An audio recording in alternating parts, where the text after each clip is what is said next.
đây. Cho các bạn đã theo dõi kênh Phonong Movie nha các bạn. Bây giờ mình đã chuẩn bị sẵn 2 lon sữa và máy trứng vịt nha các bạn.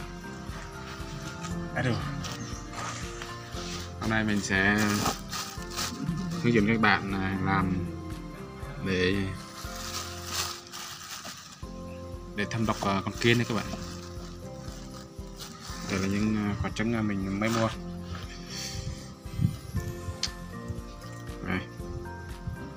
Cái này rất là hiệu quả luôn. Bữa nay đây là mình đã chuẩn bị và bây giờ mình sẽ đập quả trứng.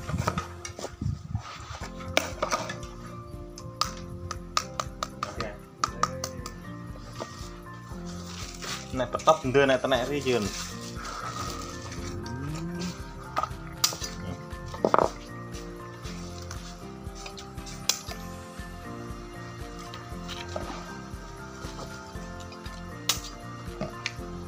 Các bạn tập trung mà từ chọn cái này rồi mình chụp ống giờ rồi nó đẹp. Có bớt thì có thể mới ôm.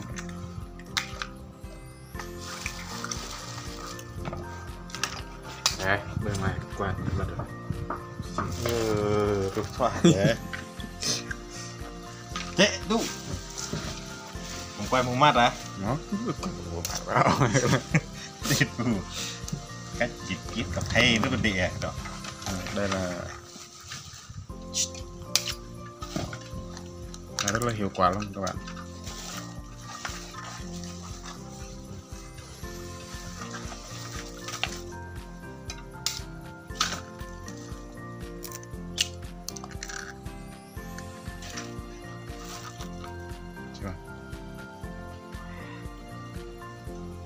Mình lấy cái vỏ, nếu mà không lấy thì nó kẹt cái này các bạn. Kẹt ngon dùng xa thế rồi. Kẹt cái phun mà con kiến nó không ăn được cái đó luôn.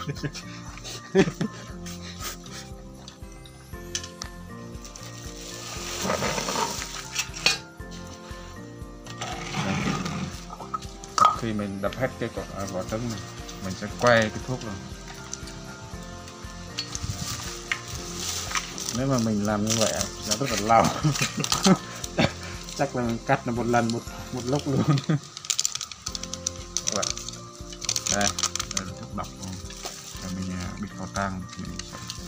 Mình sẽ quay cho các bạn xem. Không phải là đường nha các bạn nha. Đây là thuốc độc. Tu này. Rồi mình xoay rồi mình quay này. Mình đập cho nó tan hết rồi. Thế nên mình bỏ sữa. Mùi rất là thơm các bạn.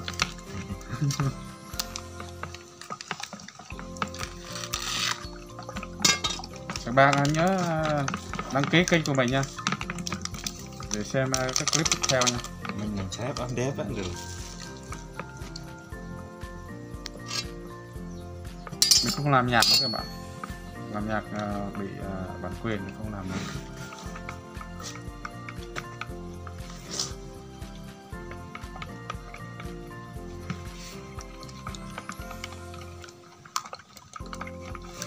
Rồi sau khi mà quay trứng xong, bây giờ mình sẽ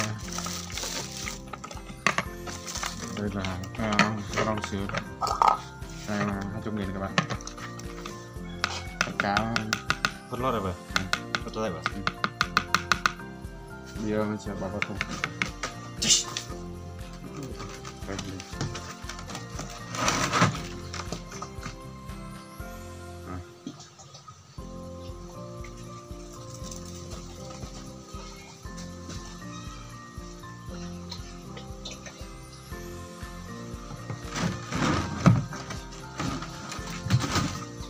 Ok. Bây giờ sẽ khui con sữa trước.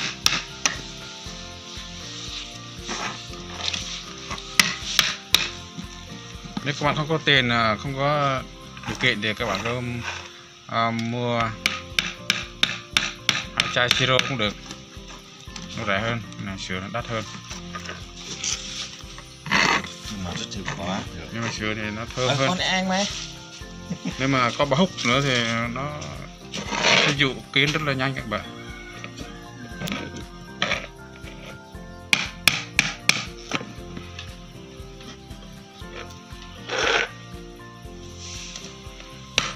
Bạn nào các bạn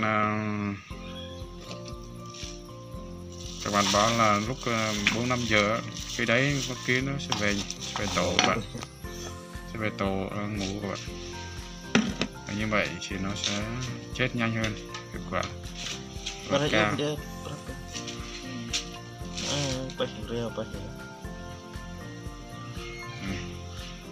Là halon sườn nguyên chất luôn.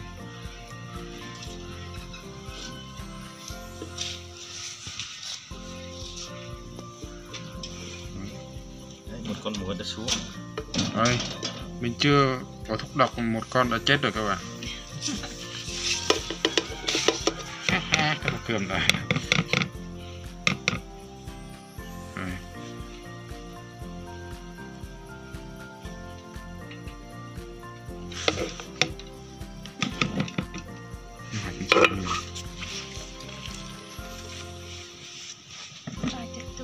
Bây giờ sẽ tiếp tục quay được cho nó tan hết luôn. Pre có tiếp đấy. Có tiếp đọc này. Sẽ được tiếp đọc rồi. Itu dong.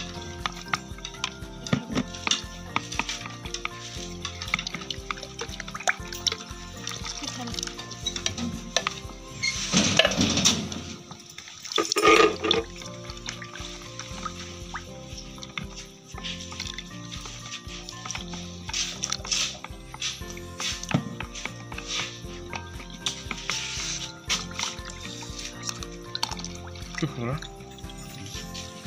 Itu baca tuh. Melek sih.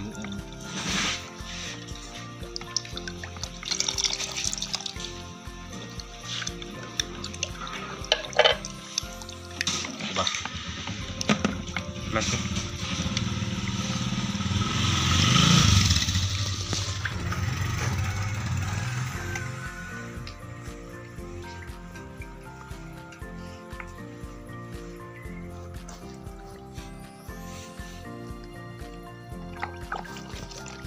Dùng thọ trong cái quài này.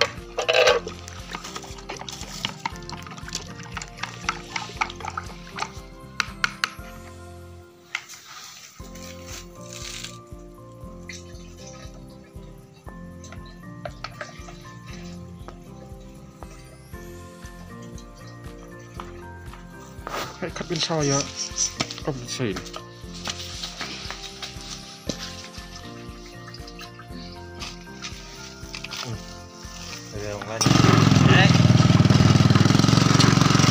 Và bây giờ mình sẽ đi hành các bạn. Mình bôi vào lô cà phê của đây.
chứ dân đấy thật lẹ là dân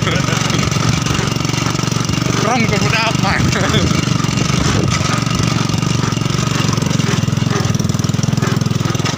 đó này đưa nhá rồi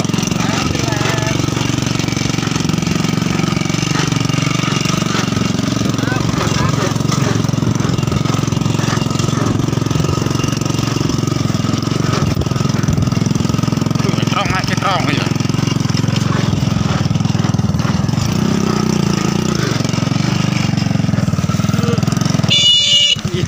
làm vậy quen quá nhiều trái lắm các bạn ơi. Ngày mai sẽ tiến hành hai đây rồi. Ngày mai sẽ là 30 cặp lạt phát ở đây các bạn.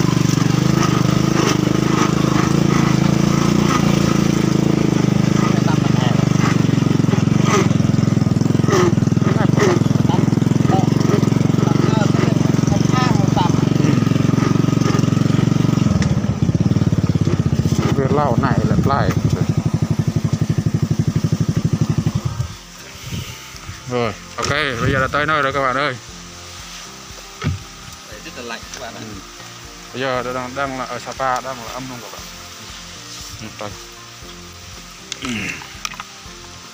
bạn. Tổ.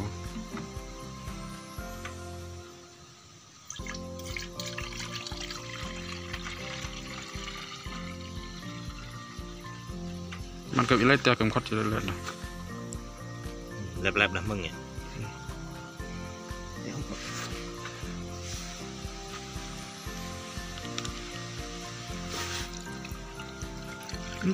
Tiếng air.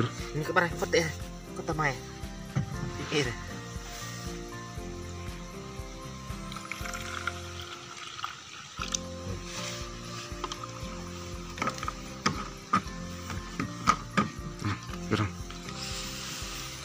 Và bây giờ sẽ tiến hành đi thôi các bạn. Come on, let's go.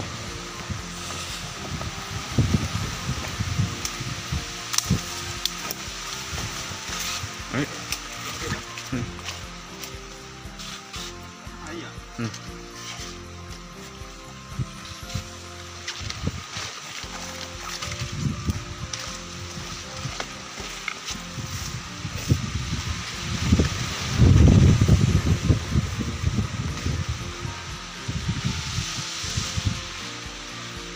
Mỗi rasam đứt đấy à?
Cà phê quá đẹp rồi các bạn ơi.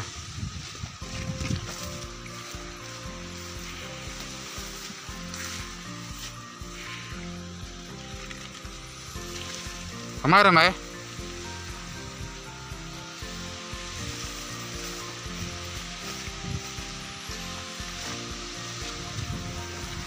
Mình bỏ vào cây nào mà pom pom thôi.